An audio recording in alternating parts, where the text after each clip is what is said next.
Hello and welcome everyone. I hope you're all having a good morning.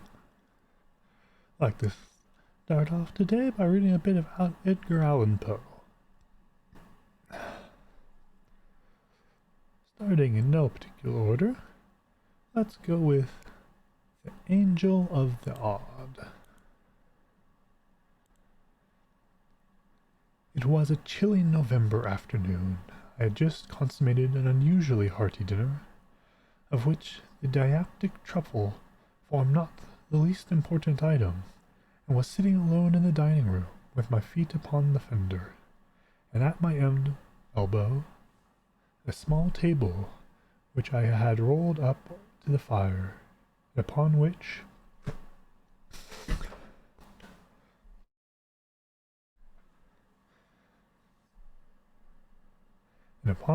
were some apologies for the dessert, with some miscellaneous bottles of wine, spirit, and liquor. In the morning I had been reading Glover's Ilidius, Wiki's Epinod, Lamentine's Pilgrimage, Barlow's Clumbide, Tuckerman's Sicily, and Griswold's Curiosities.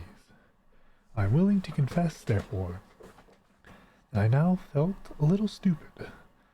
I made effort to arouse myself by aid of frequent Lafayette, and, all failing, I betook myself to a stray newspaper in despair. Having carefully perused the column of Houses to Let, in the columns of Dogs Lost, and in the two columns of Wives and Apprentices Run Away, I attacked with great resolution the editorial matter, and reading it from the beginning to end, without understanding a syllable, conceived the possibility of its being Chinese, and so reread it from the end to the beginning, but with no more satisfactory result. I was about throwing away in disgust this folio of 4 papers, happy work, which not even critics criticize, when I felt my attention somewhat aroused by the paragraph which follows.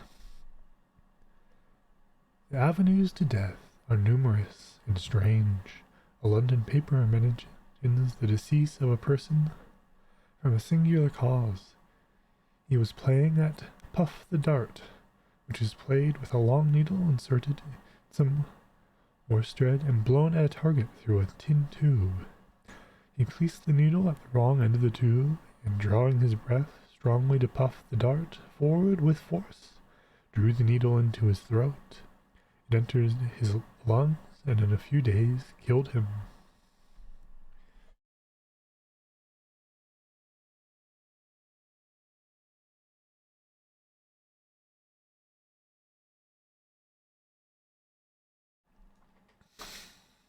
Upon seeing this, I fell into a great rage, without exactly knowing why. "This thing," I exclaimed, "is a contemptible falsehood, a poor hoax.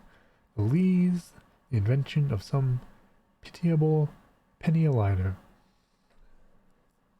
of some wretched concocter of accidents in cocaine. These fellows, knowing the extravagant gullibility of the age, set their wits to work in the imagination of improbable possibilities, of odd accidents, as they term them, but to a reflecting intellect like mine," I added in parentheses, putting a forefinger unconsciously to the side of my nose, "to a contemplative understanding such as myself possess, it seems evident at once that these marvellous increase of late in these odd accidents is by far the oddest accident of all. For my own part, I intend to believe nothing henceforth that has anything of the singular about it."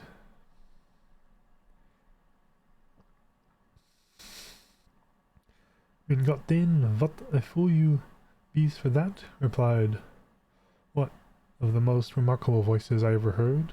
At first I took it for a rumbling in my ears, such as a man sometimes experiences when getting very drunk, but, upon second thought, I considered the sound as more resembling that which proceeds from an empty barrel beaten with a big stick, and in fact this I should have concluded it to be, but for the articulation of the syllables and words. I am by no means naturally nervous, and the very few glasses of Lafayette which I had sipped served to embolden me no little, so that I felt nothing of trepidation, but merely uplifted my eyes with a leisurely movement, and looked carefully around the room for the intruder. I could not, however, perceive any one at all. "Humph," resumed the voice as I continued my survey. "You must be so drunk as the pig, then, for not to see me as I would sit here at your side." Whereupon I bethought of me looking immediately before my nose, and there, sure enough, confronting me at the table sat a personage nondescript, though not altogether indescribable. His body was a wine-pipe, or a rum-puncheon, or something of that character, and had a truly Faustian air. In its nether extremity were instead of inserted 2 kegs, which seemed to answer all the purposes of legs. For arms there dangled from the upper portion of the carcass 2 intolerably long bottles, with necks outward for hands. All the head I saw the monster possessed of was of those Hessian canteens, which resembled a large snuff-box with a hole in the middle of the lid. This canteen, with a funnel on its top, like a cavalier cap slouched over the eyes, was set on edge upon the puncheon, with the hole toward myself, and through this hole, which seemed puckered up like the mouth of a very precise old maid, the creature was emitting certain rumbling and grumbling noises, which evidently he intended for intelligible talk. "I say," he said, "you must be as drunk as the pig, for sit there and not see me with there. And I say, do, you must the bigger of all as the goose, for to disbelieve what is print in the print. 'Tis the truth that it is, every word of it." "Who are you, pray?" said I, with much dignity, although somewhat puzzled. "How did you get here? And what is it you are talking about?" "As for how I came here," replied the figure, "that is none of your business. And as for what I'll be talking about, I'll be talking about what I think proper. And as though whose I be, why, that is the very thing I'd come here to let you see for yourself."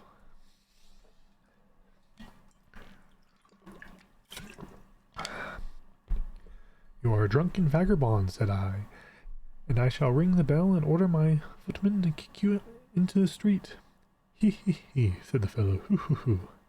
That you can't do." "Can't do," said I. "What do you mean?" "I can't do what?" "Ring the bell," he replied, attempting a grin with his little villainous mouth.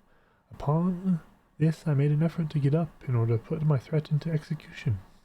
The ruffian just reached across the table very deliberately, and hitting me a tap on the forehead with the neck of one of the long bottles, knocked me back into the armchair from which I had half risen.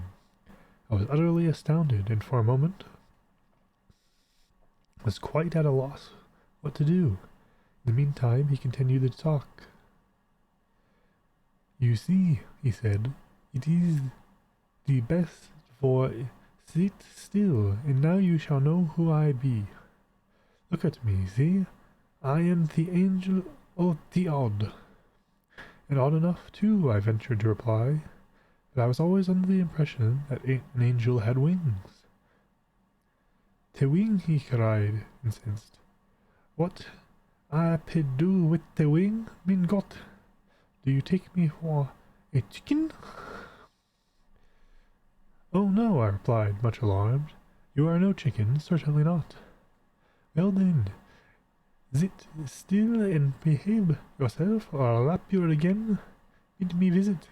It is the chicken that ab the wing, and unto the owl ab the wing, and unto the imp ab the wing, and unto the head truffle ab the wing, the angel ab not the wing, and I am the angel of Theod.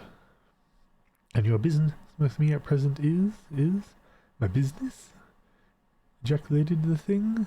Why that low-bred puppy, you must be vor to ask a gentleman and an angel about his business.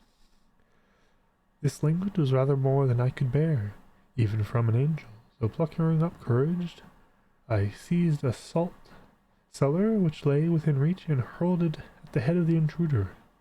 Either he dodged, however, or my aim was inaccurate, for all I was accomplished was the demolition of the crystal which protected the dial of the clock upon the mantelpiece. As for the angel, he viced his sense of my assault by giving me 2 or 3 hard consecutive raps upon the forehead as before. These reduced me at once to submission, and I am almost ashamed to confess that neither through pain or vexation there came a few tears into my eyes. Mein Gott, said the angel of the odd, apparently much softened at my distress. Mein Gott, the man is either very drunk or very sorry. You must not think it's so strong. You must put the water in the wine. Here, drink this like a good dweller, and don't cry now, don't. Whereupon the angel of the odd replenished my goblet. It was about 1/3 full of port, with a colorless fluid which he poured from one of his hand bottles. I observed that these bottles had labels on their necks, and these labels were inscribed Christian Wasser. The considerate kindness of the angel mollified me in no little measure, and, aided by the water with which he diluted my port more than once, I at length regained sufficient temper to listen to his very extraordinary discourse. I cannot pretend to recount all that he told me, but I gleaned from what he said that he was the genius who presided over the counter-attempts of mankind, and whose business it was to bring about the odd accidents which are continually astonishing the skeptic. Once or twice, upon my venturing to express my total incredulity in respect to his pretensions, he grew very angry indeed, so that at length I considered it the wiser policy to say nothing at all, and let him have his own way. He talked on, therefore, at great length, while I merely leaned back in my chair with my eyes shut, and amused myself with bunching raisins and flipping the stems about the room. But by and by, the angel suddenly construed his behavior of mine into contempt. He rose in a terrible passion, slouched his funnel down over his eyes, swore a vast oath, uttered a threat of some character which I did not precisely comprehend, and finally made me a low bow and departed, wishing me, in the language of the Archbishop in Gilbas, coupe de bola et tu et plus de bons sens. His departure afforded me relief. The very few glasses of Lafayette that I had sipped had the effect of rendering me drowsy, and I felt inclined to take a nap of some 15 or 20 minutes, as is my custom after dinner. At 6 I had an appointment of consequence, which it was quite indispensable that I should keep. The policy of insurance for my dwelling house had expired the day before, and, some dispute having arisen, it was agreed that, at 6, I should meet the board of directors of the company and settle the terms of a renewal. Glancing up at the clock on the mantelpiece, for I felt too drowsy to take out my watch, I had the pleasure of finding that I still had 25 minutes to spare. It was 5:30. I could easily walk to the insurance office in 5 minutes, and my usual siestas had never been known to exceed 5:20. I felt sufficiently safe, therefore, and composed myself to my slumbers forthwith. Having completed them to my satisfaction, I again looked round the timepiece, and was half inclined to believe in the possibility of odd accidents, when I found that, instead of my ordinary 15 or 20 minutes, I had been dozing Only 3, for it was still wanted 7:20 of the appointed hour. I took myself again to my nap, and at the length of the second time I awoke, and to my utter amazement, it still wanted 27 minutes of 6. I jumped to examine the clock, and found that it had ceased running. My watch informed me that it was 7:30, and of course, having slept 2 hours, I was too late for my appointment. It will make no difference, I said. I can call at the office in the morning and apologize. In the meantime, what can be the matter with the clock?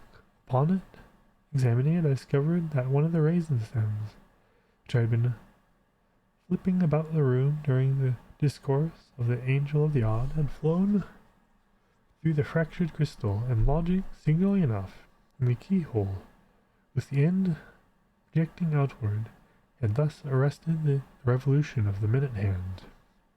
Ah, said I see how it is. This thing speaks for itself, a natural accident, such as will happen now and then.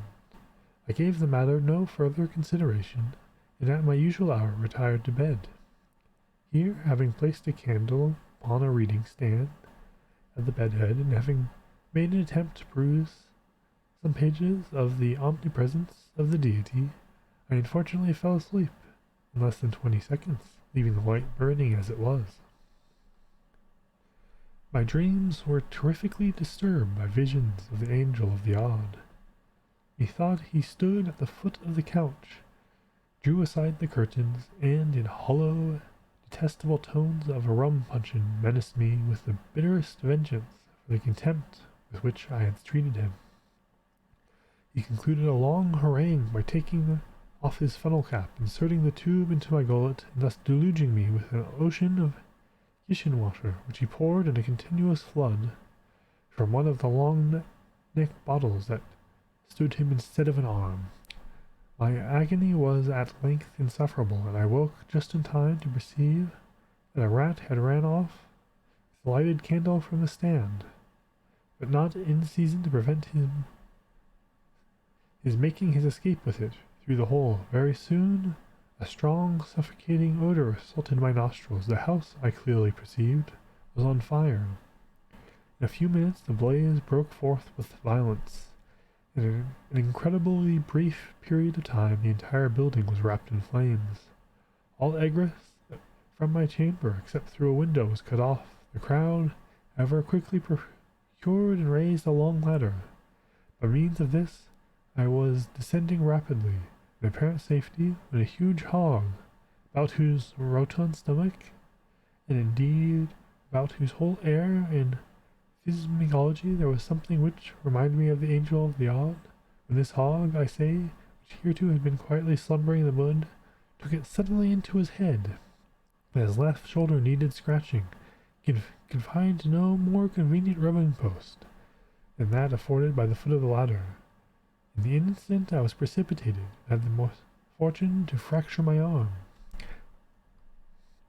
This accident, with the loss of my insurance, with the more serious loss of my hair, the whole of which had been singed off by the fire, predisposed me to serious impressions, so that finally I made my mind to take a wife. There was a rich widow discolate for the loss of her 7th husband, and to her wounded spirit I offered the balm of my vows. She yielded a reluctant consent to my prayers. I knelt at her feet in gratitude and adoration. She blushed and bowed her luxuriant tresses in close contact with those supplied me, temporarily, by Grandjean. I know not how the entanglement took place, but so it was. I rose with a shining pate, wigless, she in disdain and wrath, half buried in alien hair. Thus ended my hopes of the widow by an accident which could not have been anticipated, to be sure, which the natural sequence of events had brought about. Without despairing, however, I undertook the siege of a less implacable heart. The fates were again propitious for a brief period, but again a trivial incident interfered. Meeting my betrothed in an avenue thronged with the elite of the city, I was hastening to greet her with one of my best considered bows, when a small particle of some foreign matter lodging in the corner of my eye rendered me, for the moment, completely blind. Before I could recover my sight, the lady of my love had disappeared, irreparably affronted at what she had chose to consider my premeditated rudeness in passing her by ungreeted. While I stood bewildered at the suddenness of this accident, which might have happened otherwise to anyone under the sun, and while I was still continued incapable of sight, I was accosted by the angel of the odd, who offered me his aid with a civility which I had no reason to expect. He examined my disordered eye with much gentleness and skill, and informed me that I had a drop in it, and, whatever a drop was, took it out, and afforded me relief. I now considered it high time to die, since fortune had so determined to persecute me, and accordingly made my way to the nearest river. Here, divesting myself of my clothes, for there is no reason why we cannot die as we are born, I threw myself headlong into the current, the sole witness of my fate being a solitary crow, which had been seduced into the eating of brandy-saturated corn, and so had staggered away from his fellows. No sooner had I entered the water, this bird took it into its head to fly away with the most indispensable portion of my apparel. Postponing, therefore, for the present, my suicidal design, I just slipped my nether extremities into the sleeves of my coat, and I took myself to a pursuit of the felon with all the nimbleness which the case required, and its circumstances would admit. But my evil destiny attended me still. As I ran at full speed with my nose up in the atmosphere, and intent only upon the purloiner of my property, I suddenly perceived that my feet rested no longer upon terra firma. The fact is, I had thrown myself over a precipice, and should inevitably have been dashed to pieces, but for my good fortune in grasping the end of a long guide rope, which descended from a passing balloon. As soon as I sufficiently recovered my senses to comprehend the terrific predicament in which I stood, or rather hung, I exerted all the power of my lungs to make that predicament known to the aeronaut overhead. But for a long time I exerted myself in vain. Neither the fool could, or the villain would not perceive me. Meantime the machine rapidly soared, while my strength even more rapidly failed. I was soon upon the point of resigning myself to my fate and dropping quietly into the sea. My spirits were suddenly revived by hearing a hollow voice from above, which seemed to be lazily humming an opera air. Looking up, I perceived the angel of the odd.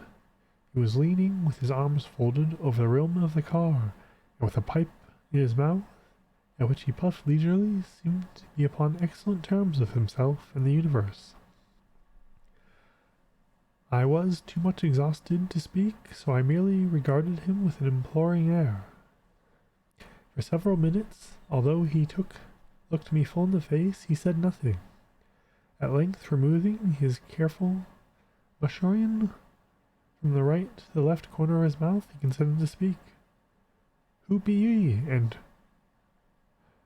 what the truffle do you pull there?" To this piece of impudence, cruelty, and affection I could only reply monosyllabic by ejaculating the monosyllable "Help! Help!" echoed the ruffian. "Not I. There is the pottle. Help yourself, and be damned." With these words he let fall a heavy bottle of kitchen water, which, dropping precisely upon the crown of my head, caused me to imagine that my brains were entirely knocked out. Impressed with this idea, I was about to relinquish my hold and give up the ghost with a good grace, when I was suddenly arrested by the cry of the angel, who bade me hold on. "Hold on," he said. "Don't Be in the hurry. Don't. Will thee take the other bottle? Or have thee got sober yet and come to your senses?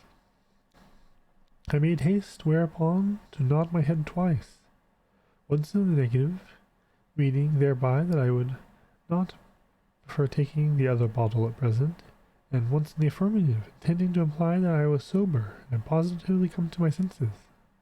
By these means I somewhat softened the angel. And you believe then, at last? You believe then in the possibility of the odd? I nodded my head in assent. And you have belief in me, the angel of the odd? I nodded again. And you acknowledge me? And you acknowledge that you be the blind drunk and the fool? I nodded once again.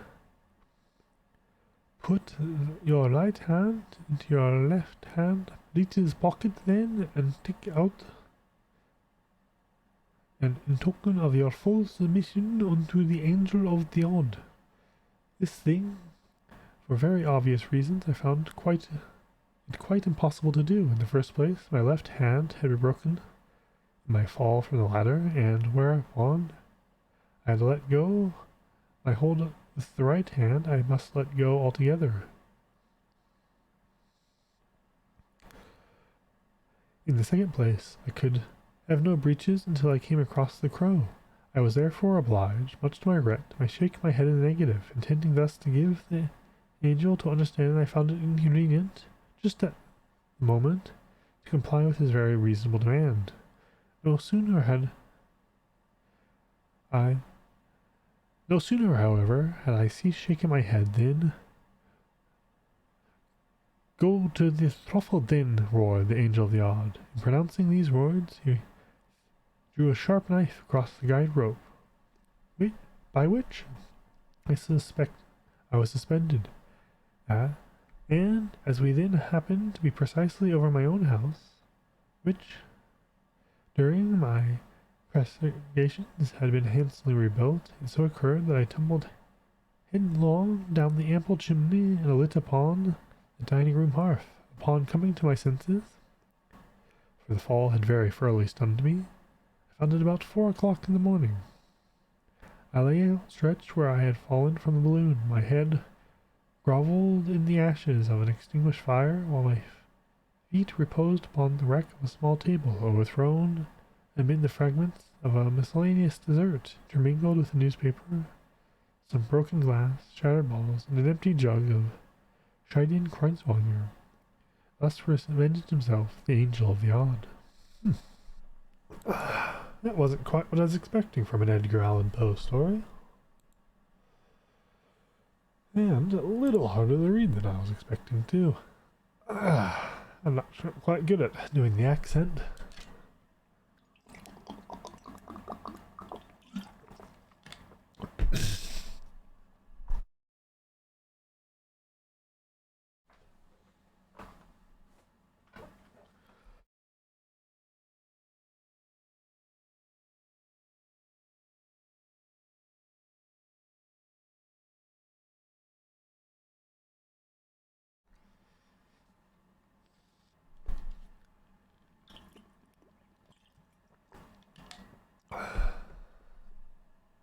Alright, which story shall we do next?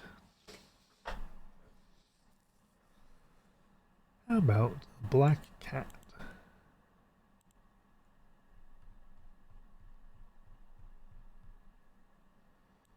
Alrighty.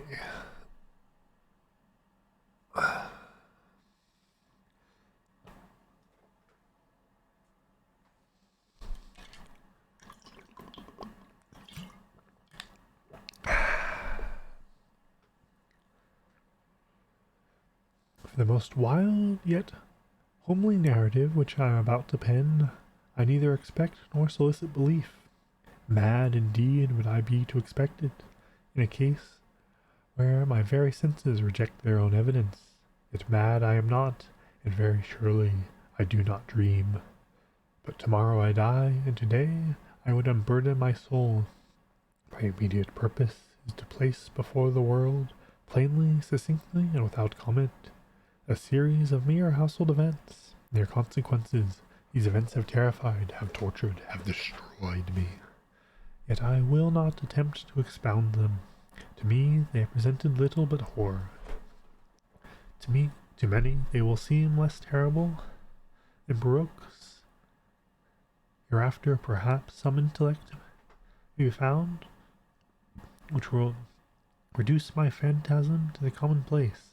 Some intellect more calm, more logical, and far less excitable than my own, which will perceive in the circumstances I detail with awe nothing more than an ordinary succession of very natural causes and effects.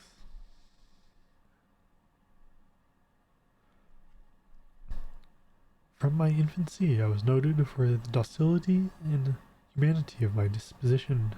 My tenderness of heart was even so conspicuous as to make me the jest of my companions. I was especially fond of animals, and was indulged by my parents with a great variety of pets. With these I spent most of my time, and never was so happy as when feeding and caressing them. This peculiarity of character grew with my growth, and, in my manhood, I derived from it one of my principal sources of pleasure. To those who have cherished an affection for a faithful and sagacious dog, I need hardly be at the trouble of explaining the nature or intensity of the gratification thus deliverable. There is something in the unselfish and self-sacrificing love of a brute, which goes directly to the heart of him who has had the frequent occasion to test the paltry friendship and gossamer fidelity of mere man. I married early, and was happy to find in my wife a disposition not uncongenial with my own. Observing my particularity for domestic pets, she lost no opportunity of procuring those of the most agreeable kind. We had birds, goldfish, a fine dog, rabbits, a small monkey, and a cat. This latter was remarkably large and beautiful animal, entirely black, and sagacious to an astonishing degree. In speaking of his intelligence, my wife, who at heart was not a little tinctured with superstition, made frequent allusion to the ancient popular notion, which regarded all black cats as witches in disguise. Not that she was ever serious upon this point, and I mentioned the matter at all for no better reason than that it appears just now to be remembered.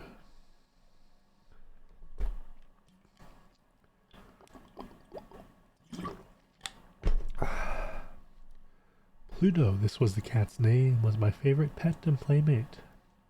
I alone fed him, and he attended me whenever I went about the house. It was even with difficulty that I could prevent him from following me through the streets. Our friendship lasted in this manner for several years, during which my general temperament and character, through the instrumentality of the fiend Intemperance, had, I blush to confess, experienced a radical alteration for the worse. I grew, day by day, more moody, more irritable, more regardless of the feelings of others.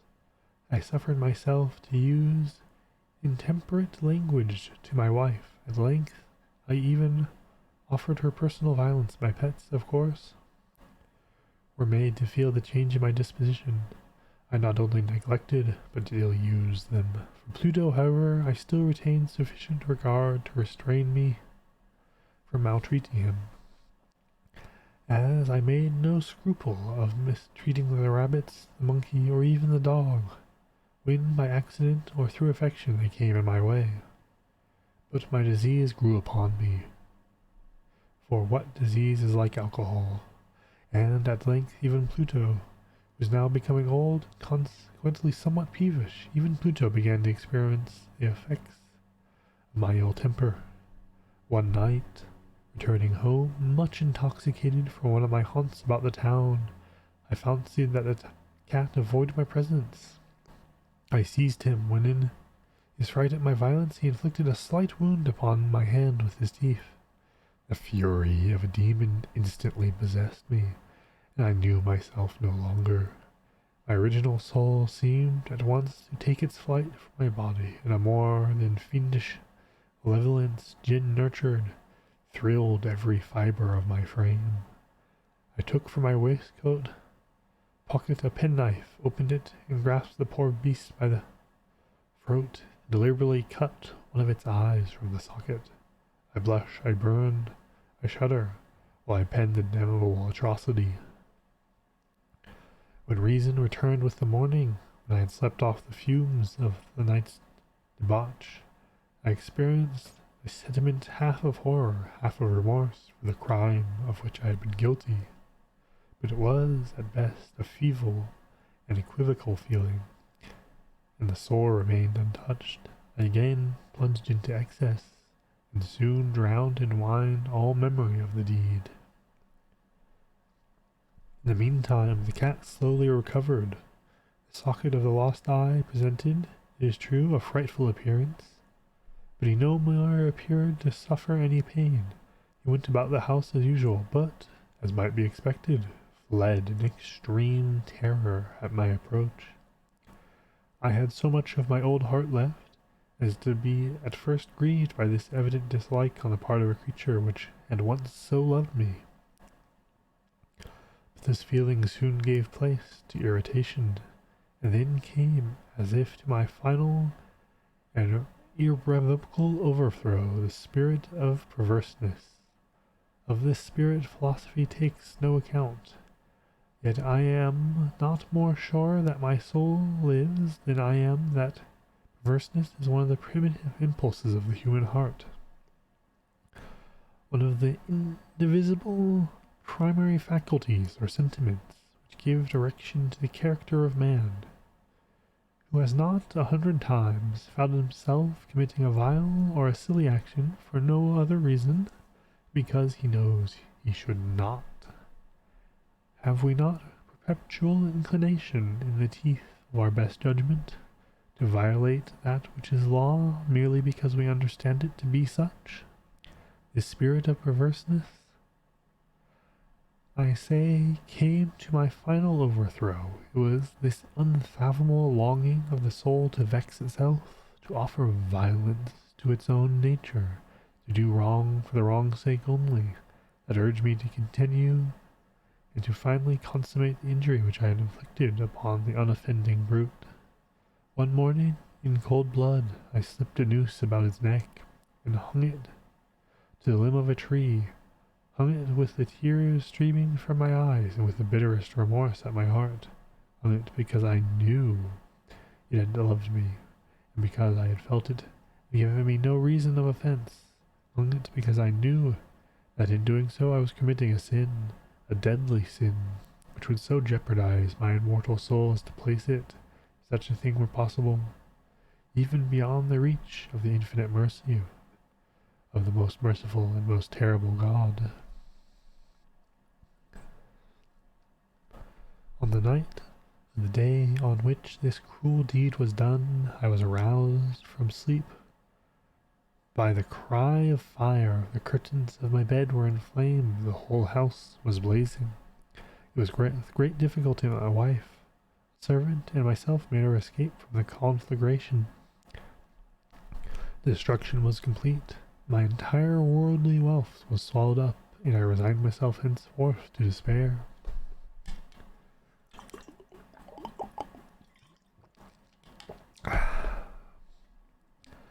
I am above the weakness of seeking to establish a sequence of cause and effect between the disaster and the atrocity, but I am detailing a chain of facts, and wish not to leave a possible link imperfect. Upon the day succeeding the fire, I visited the ruins. The walls, with one exception, had fallen in. This exception was found in a compartment wall not very thick, which stood about the middle of the house, and against which rested the head of my bed. The plastering had here, in great measure, resisted the action of the fire, a fact which I attributed to having been recently spread. About this wall a dense crowd were collected, and many persons seemed to be examining a particular portion of it with very minute and eager attention. The words strange, singular, and other similar expressions excited my curiosity. I approached and saw, as if graven in bas relief upon the circus, the figure of a gigantic cat. The impression was given with an accuracy truly marvelous. There was a rope upon the animal's neck. When I first beheld this apparition, for I can scarcely regard it less, my wonder and my terror were extreme. But at length reflection came to my aid. The cat, I remembered, had been hung in the garden adjacent to the house. Upon the alarm of fire, this garden had been immediately filled by the crowd, by some of whom the animal must have been cut from the tree and thrown through an open window into my chamber. This had probably done with the view of arousing me from sleep. Falling of other walls had compressed the victim of my cruelty into the substance of the freshly spread plaster, the lime of which, with the flames and the ammonia from the carcass, had then accomplished the portrait as I saw it.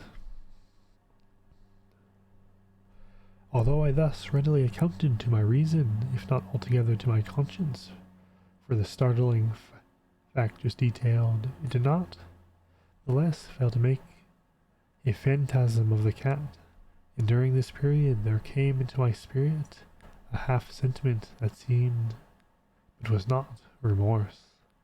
I went so far as to regret the loss of the animal, and to look about me among the vile haunts which I now habitually frequented for another pet of the same species, and of somewhat similar appearance with which to supply its place.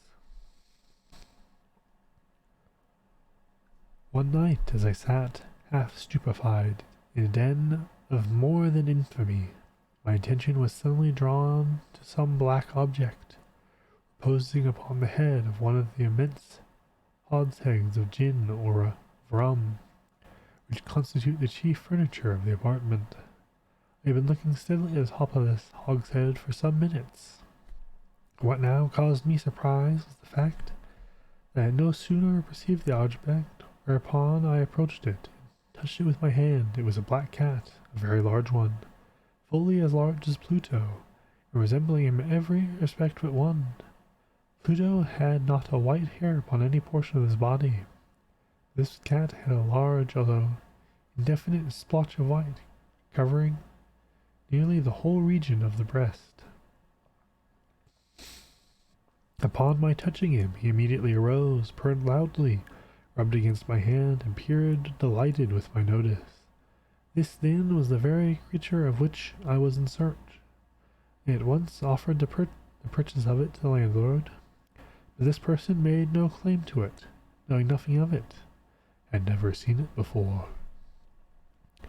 I continued my caresses, and when I prepared to go home, the animal evinced a disposition to accompany. I permitted it to do so, occasionally stooping and patting it as I proceeded. When it reached the house, it domesticated itself at once, and became immediately a great favorite with my wife. For my own part, I soon found a dislike to it arising within me. This was just the reverse of what I had anticipated, but I know not how or why it was. Its evident fondness for myself rather disgusted and annoyed. By slow degrees, these feelings of disgust and annoyance rose into the bitterness of hatred. I avoided the creature, a certain sense of shame and the remembrance of my former deed of cruelty preventing me from physically abusing it. I did not, for some weeks, strike or otherwise violently ill-use it, but gradually, very gradually, I came to look upon it with an unendurable loathing, and to flee silently from its odious presence as from the breath of a pestilence. What added, no doubt, to my hatred of the beast was the discovery upon the morning after I brought it home that, like Pluto, it also had been deprived one of its eyes. This circumstance, however, only endeared it to my wife, who, as I already said, possessed in high degree that humanity of feeling which once had been my distinguishing trait and the source of many of my simplest and purest pleasures. With my aversion to this cat, however, its particularity for myself seemed to increase. It followed my footsteps with a pertinacity which would be difficult to make the reader comprehend. Wherever I sat, it would crouch beneath my chair or spring upon my knees, covering me with its loathsome caresses. If I rose to walk, it would get between my feet and thus nearly throw me down, or, fastening its long and sharp claws upon my dress, clamber in this manner to my breast. At such times, although I longed to destroy it with a blow, I was yet withheld from doing so, partly by memory of my former crime, but chiefly, let me confess at once, by absolute dread of the beast. This dread was not exactly a dread of physical evil, and yet I should be at a loss otherwise how to define it. I am almost ashamed to own, yes, even in this felon's cell, I am almost ashamed to own that the terror and horror with which the animal inspired me had been heightened by one of the nearest chimeras it would be possible to conceive. My wife had called my attention more than once to the character of the mark of the white hair of which I had spoken, and which constituted the sole visible difference between the strange beast and the one I had destroyed. The reader will remember that this mark, although large, had originally been quite indefinite, but by slow degrees nearly imperceptible, in which for a long time my reason struggled to reject as fanciful. It had been at length assumed a rigorous directness of outline. It was now the representation of an object that I shuddered to name, and for this, above all, I loathed and dreaded, and would have rid myself of the monster had I dared. It was now, I say, the image of a hideous, of a ghastly thing, of the gallows, a mournful and terrible engine of horror and of crime, of agony and of death. And now I was indeed wretched beyond the wretchedness of mere humanity, and a brute beast whose fellow I had contemptuously destroyed, a brute beast to work out for me a man fashioned in the image of the high God. So much of insufferable woe, alas, neither by day nor by night I knew the blessing of rest any more. During the former, the creature left me no moment alone, and in the latter, I started hourly from dreams of unutterable fear to find the hot breath of the thing upon my face, its vast weight, an incarnate nightmare that I had no power to shake off, incumbent eternally upon my heart.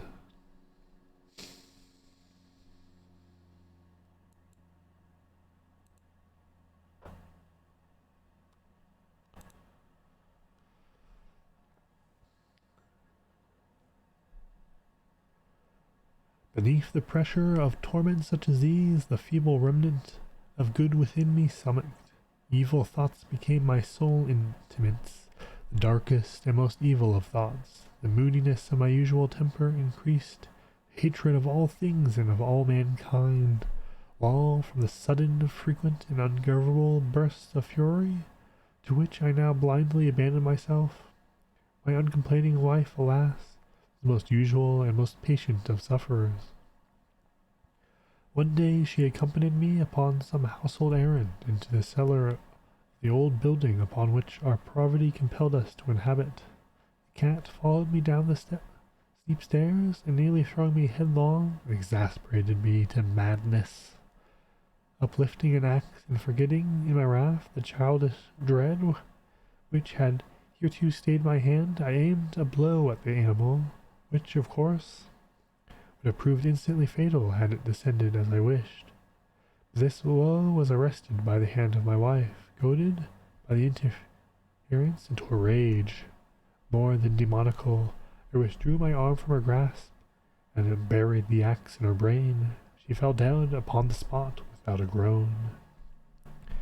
This hideous murder accomplished, I set myself forthwith, with entire deliberation, to the task of concealing the body. I knew that I could not remove it from the house, neither by day or by night, without the risk of being observed by the neighbors. Many projects entered my mind. One period I thought of cutting the corpse into minute fragments and destroying them by fire. At another, I resolved to dig a grave for it in the floor of the cellar. Again, I deliberated about casting it in the well in the yard, about packing it in a box as if merchandise, with the usual arrangements, and so getting a porter to take it from the house. Finally, I considered a far better expedient than either of these. I determined to wall it up in the cellar, as the monks of the Middle Ages were recorded to have walled up their victims.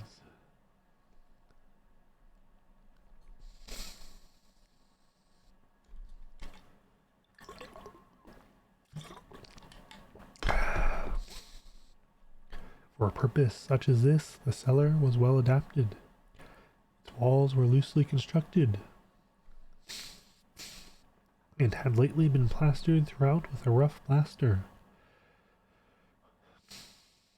which the dampness of the atmosphere had prevented from hardening. Moreover, in one of the walls was a projection caused by a false chimney or fireplace that had been filled up and made to resemble the rest of the cellar. I made no doubt that I could readily displace the bricks at this point, insert the corpse, and wall the whole thing up as before, so that no eye could detect anything suspicious. And in this calculation I was not deceived. By means of a crowbar I easily dislodged the bricks, and having carefully deposited the body against the inner wall, I propped it in that position, while, with little trouble, I relaid the whole structure as it originally stood. Having procured mortar, sand, and hair with every possible precaution, I prepared a plaster which could not be distinguished from the old, and with this I very carefully went over the new brickwork. When I had finished, I felt satisfied that all was right. The wall did not present the slightest appearance of having been disturbed. The rubbish on the floor was picked up with the minutest care, and I looked around triumphantly and said to myself, "Here, at least, then my labor has not been in vain." My next step was to look for the beast which had been the cause of so much wretchedness, for I had at length firmly resolved to put it to death. Had I been able to meet with it at the moment, there could have been no doubt of its fate, but it appeared the crafty animal had been alarmed at the violence of my previous anger, and forbore to present itself in my present mood. It is impossible to describe or to imagine the deep, blissful sense of relief which the absence of the detested creature occasioned in my bosom. It did not make its appearance during the night, and thus for one night at least since its introduction to the house I soundly and tranquilly slept. I slept even with the burden of murder upon my soul. The second and the third day passed, and still my tormentor came not. Once again I breathed as a free man. The monster, in terror, had fled the premises forever. I should behold it no more. My happiness was supreme. The guilt of my dark deed disturbed me but little. Some few inquiries had been made, but these had been readily answered. Even a search had been instituted, but of course nothing was to be discovered. I looked upon my future felicity as secured. Upon the fourth day of the assassination, a party of police came very unexpectedly into the house and proceeded again to make rigorous investigation of the premises. Secure, however, in the inscrutability of my place of concealment, I felt no embarrassment whatsoever. The officers bade me accompany them in their search. They left no nook or cranny unexplored. At length, for the third or fourth time, they ascended into the cellar. I quivered not in a muscle. My heart beat calmly, as that of one who slumbers in innocence. I walked the cellar from end to end. I folded my arms upon my bosom, and roamed easily to and fro. The police were thoroughly satisfied, and prepared to depart. The glee at my heart was too strong to be restrained. I burn to say, if but one word, by way of triumph, and to render doubly sure their assurance of my guiltlessness.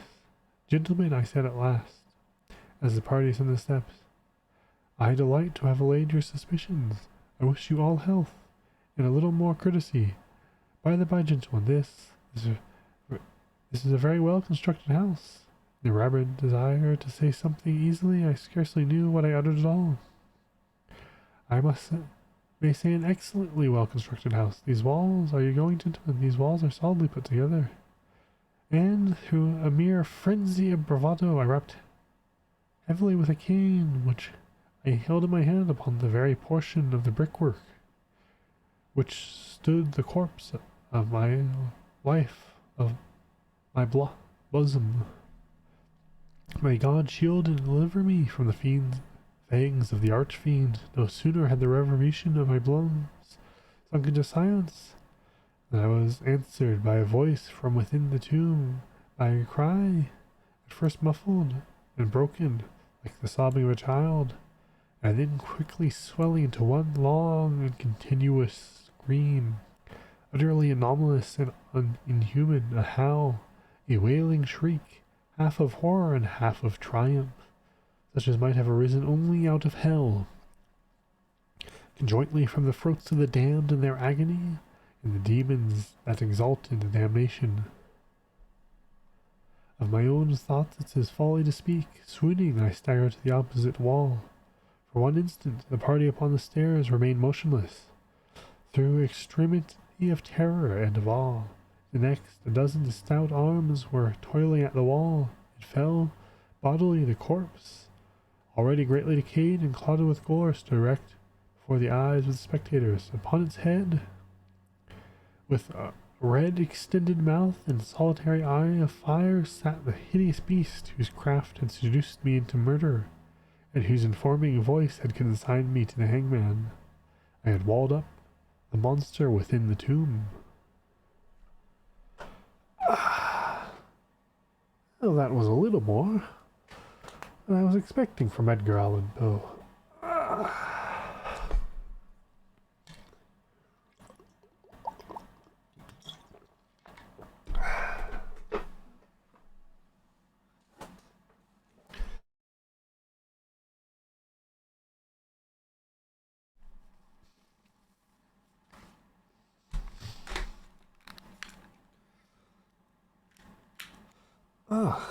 I did not think.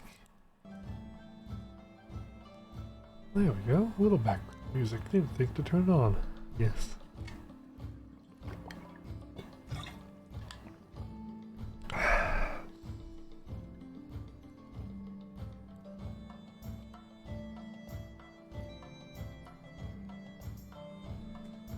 Well then. What next? What next? Maybe a little poetry this time.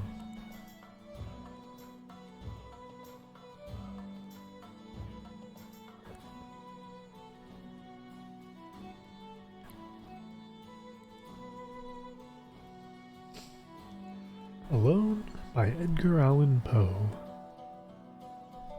From childhood's hour, I have not been as others were. I have not seen as others saw. I could not bring my passions from a common spring, from the same source. I have not taken my sorrow. I could not awaken my heart to joy at the same tone. And all I loved alone. Then in my childhood, in the dawn of most stormy life, was drawn from every depth of good and ill, the mystery which binds me still, from the torrent or the fountain, from the red cliff of the mountain, from the sun at the round me rolled its autumn tint of gold, from the lightning in the sky as it passed me flying by, from the thunder and the storm in the cloud that took the form, when the rest of heaven was blue, of a demon in my view.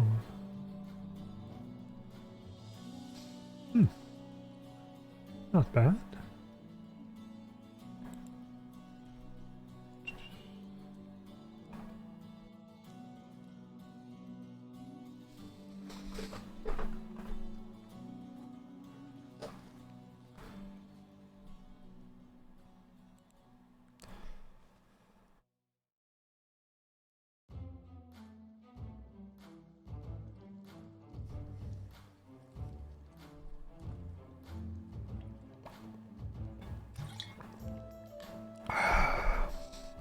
What next? What next?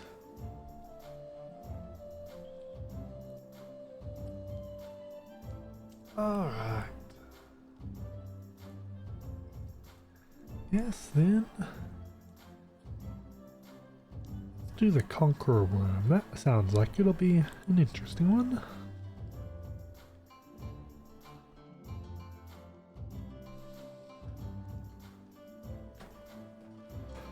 Lo, 'tis gala night, within the lonesome latter years, an angel throng, bewinged benight, in veils drowned in tears, sit in a theatre to see a play of hopes and fears, while the orchestra breathes fitfully the music of the spears. Mimes in the form of God on high mutter and mumble low, and hither thither fly mere puppets they who come and go, at bidding of vast formless things that shift the scenery to and fro, lapping from out their condor wings invisible woe. The multi-drama, oh be sure, it shall not be forgot, with its phantoms ceased forevermore, a crowd that it sees it not, through a circle that ever returneth into the self same spot, and much of madness and more of sin, and horror the soul of the plot. See amid the mimic rout a crawling shape intrude, a blood-red thing that rives her mount, the scenic solitude. It rives with mortal pangs, the mimes become its food, and seraphs sob at vermin fangs, in human gore imbued. Out, out are the lights, out all, and over each quivering form the curtain of funeral pall comes down with the rush of a storm, while anglers, all pallid and wan, uprising, unveiling, affirm that the play is a tragedy of man, and its hero, the conqueror worm.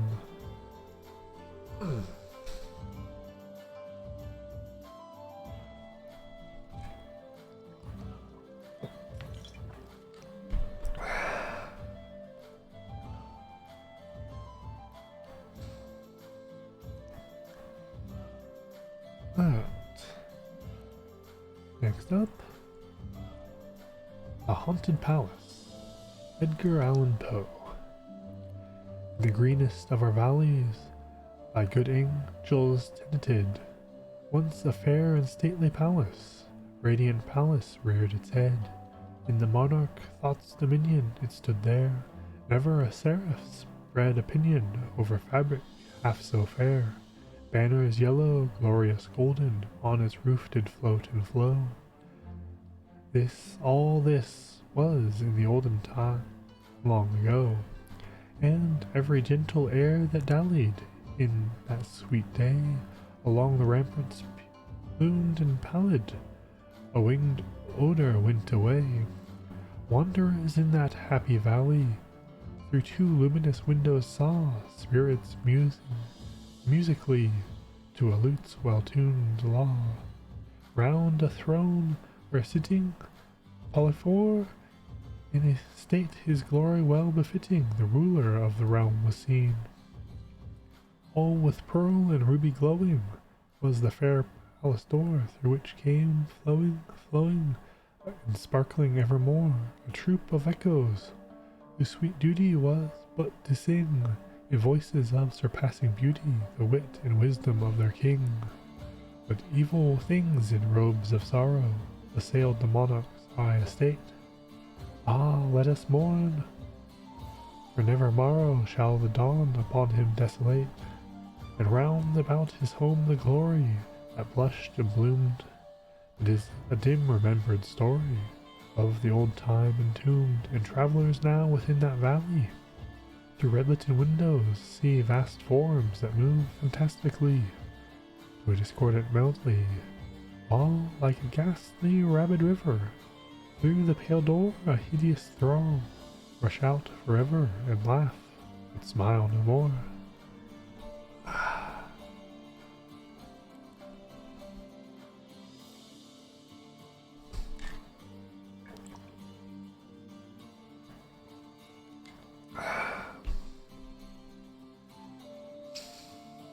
Alright. I think one last story, as my voice is getting a bit tired, but let's see. Which one shall we do? Why don't we go with one of the classics for an ending?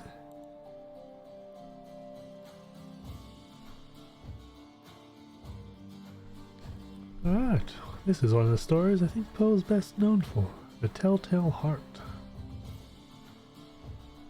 Okay. True, nervous, very, very dreadfully nervous I had been and am, but why will you say that I am mad? The disease had sharpened my senses, not destroyed, not dulled them. Above all was the sense of hearing acute.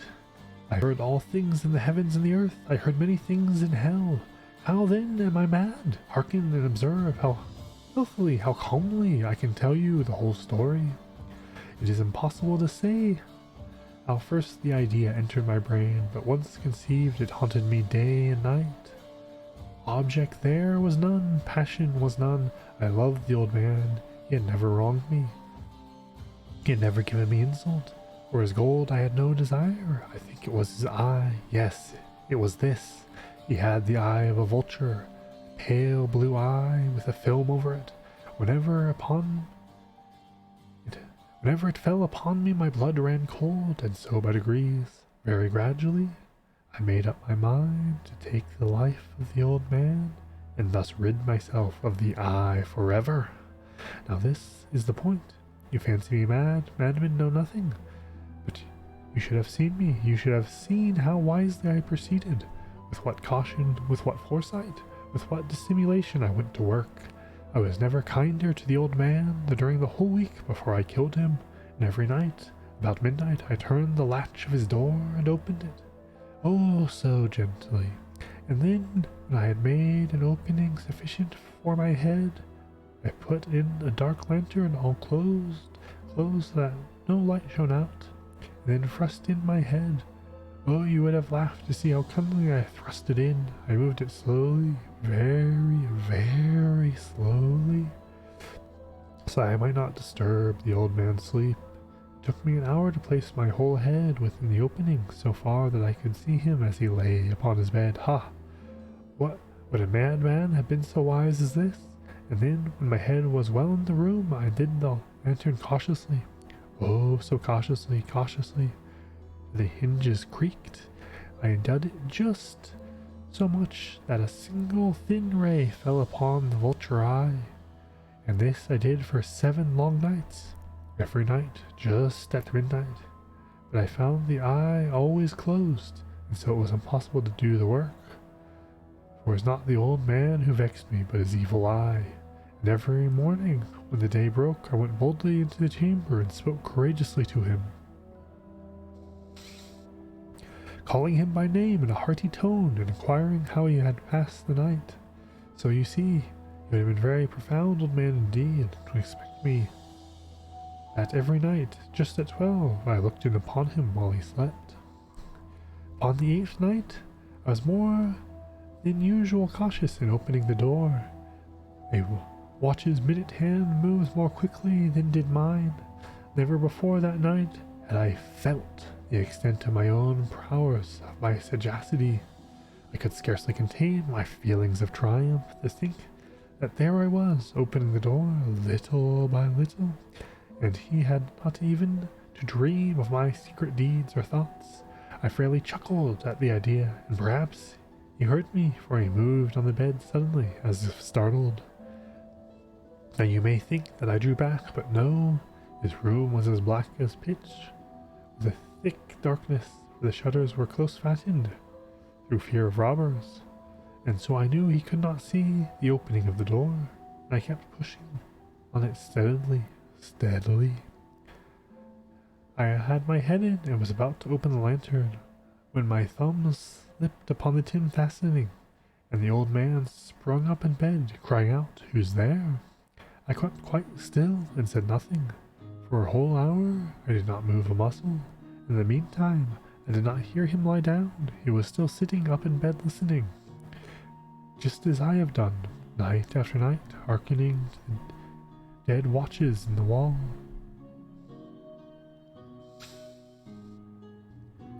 Presently I heard a slight groan, and I knew it was the groan of mortal terror. It was not a groan of pain or of grief. Oh no. It was a low, stifled sound that arises from the bottom of the soul when overcharged with awe. I knew the sound well. Many a night, just at midnight, when all the world slept, it had welled up from my own bosom, deepening with its dreadful echo the terrors that distracted me. I say I knew it well. I knew what the old man felt, and pitied him. Although I chuckled at heart, I knew that he had been lying awake ever since that first slight noise. When he had turned in the bed, his fears had been ever since growing upon him. He had been trying to fancy them causeless, but could not. He had been saying to himself, "It is nothing but the wind in the chimney. It is only a mouse crossing the floor, or it is merely a cricket which has made a single chirp." Yes, he had been trying to comfort himself with these suppositions, but he had found all in vain, because death, in approaching him, had stalked him with his black shadow before him, and enveloped the victim, and it was the mournful influence of the unperceived shadow that caused him to feel, although he neither saw nor heard, to feel the presence of my head within the room. When I had waited a long time, very patiently, without hearing him lie down, I resolved to open a very, very little crevice in the lantern. So I opened it. You cannot imagine how stealthily, until a single dim ray, like the thread of a spider, shot out from the device and fell upon the vulture eye. It was open, wide open, and I grew furious as I gazed upon it. I saw it with a perfect distinctness, all a dull blue, with a hideous veil over it that chilled the very marrow in my bones. But I could see nothing else of the old man's face or person, for I had directed the ray, as if by instinct, precisely upon the damned spot. And have I not told you that you mistake for madness is but over-acuteness of the senses? Now I say there came to my ears a low, dull, quick sound, such as a watch makes when enveloped in cotton. I knew that sound well, too. It was the beating of the old man's heart. It increased my fury, as the beating of drums stimulates a soldier to courage.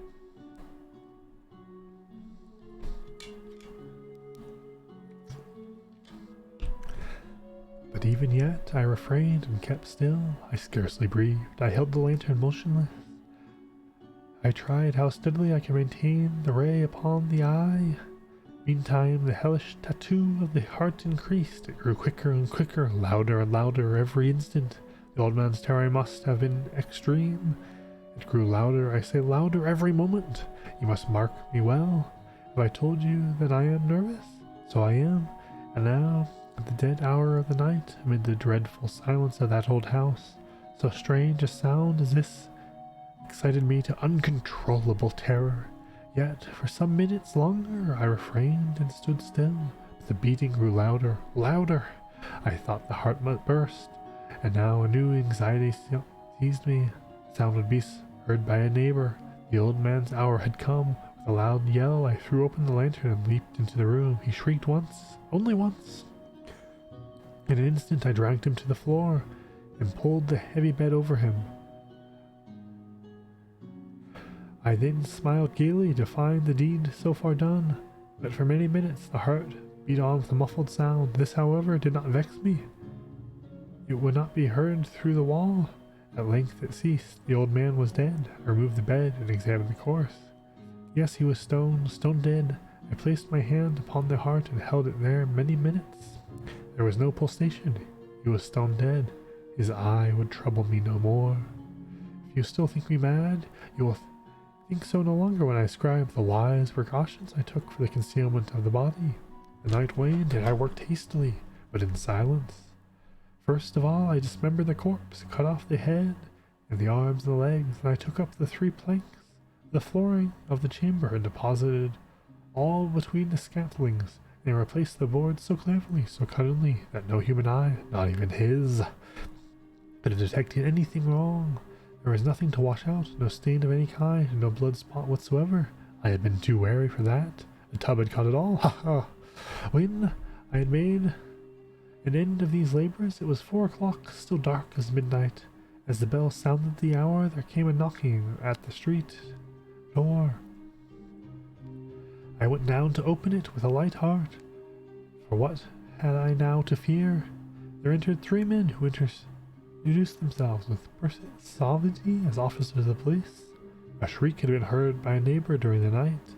Suspicion of foul play had been aroused. Information had been lodged at the police office, and the officers, had been deputed to search the premises. I smiled, for what had I to fear? I bade the gentleman welcome. The shriek, I said, was my own in a dream. The old man I mentioned was absent in the country. I took my visitors all over the house. I made them search well. I led them at length to his chamber. I showed them his treasures, secure and undisturbed. In the enthusiasm of my confidence, I brought chairs into the room and desired them here to rest from their fatigues, while I myself, in the wild audacity of my perfect triumph, placed my own seat upon the very spot beneath which rested the reposed corpse of the victim. The officers were satisfied. My manner had convinced them. I was singularly at ease.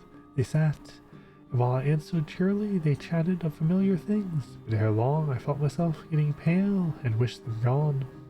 My head ached, and I fancied a ringing in my ears.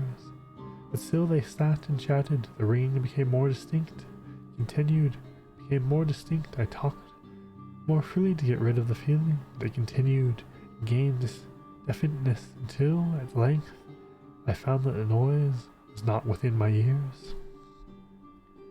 No doubt I now grew very pale, but I talked more fluently and with heightened voice. Yet the sound increased. What could I do? It was a low, dull, quick sound, much such a sound as a watch makes when enveloped in cotton. I gasped for breath, and yet the officers heard it not. I talked more quickly, more vehemently. When the noise steadily increased, I rose and argued about trifles, in a high key and with violent gesticulations. But the noise steadily increased. Why would they not be gone? I paced the floor to and fro with heavy strides, excited to fury by the observations of the men. The noise steadily increased. Oh God, what could I do? I foamed, I raved, I swore. I swung the chair upon which I had been sitting, and it grated upon the boards. The noise arose over all, and continually increased. It grew louder, louder, louder, and still the men chatted pleasantly and smiled. Was it possible they heard not? Almighty God, no, no, they heard, they suspected, they knew. They were making a mockery of my horror. This I thought, and this I think. But anything was better than this agony.